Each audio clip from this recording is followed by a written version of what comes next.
సంగారెడ్డి జిల్లా పటాన్చెరు మండలం రుద్రారంలోని సాయినాథ్ గార్డెన్స్లో ప్లాట్లు కొనుగోలు చేసిన బాధితులు రోడ్డెక్కారు. జీపీఆర్ రీల్ మాఫియా కారణంగా అన్యాయానికి గురయ్యామని ఆవేదన వ్యక్తం చేశారు. 2004లో చట్టబద్ధంగా కొనుగోలు చేసిన తమ ప్లాట్లను రెవెన్యూ అధికారుల సహకారంతో ఎల్ఎస్ఎంఎల్ కంపెనీ పేరుపై పట్టా పాస్ పుస్తకాలు జారీ చేసి దారిని మళ్లించారని ఆరోపించారు. దశాబ్దాలుగా తమ ఆస్తుల కోసం కార్యాలయాల చుట్టూ తిరుగుతున్న సమస్యకు పరిష్కారం లభించలేదన్నారు. తమ ప్లాట్లు తమకు కాకుండా చేసిన బాధ్యులపై కఠిన చర్యలు తీసుకోవాలని వారు డిమాండ్ చేశారు.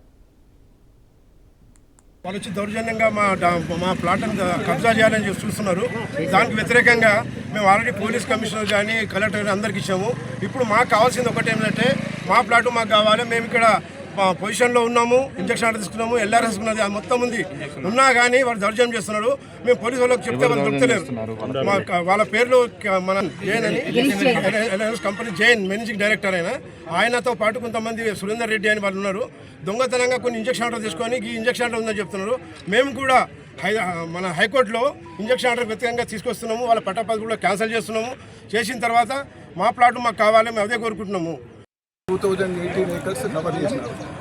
అందులో 12 సర్వే నెంబర్స్ మాత్రమే వేసి ఎంటైర్ లేఅవుట్లో ఉన్న ప్లాట్లను అమ్మేసినాడు. కేసన్ శ్రీనివాసరావు అని general manager of GPR housing private limited.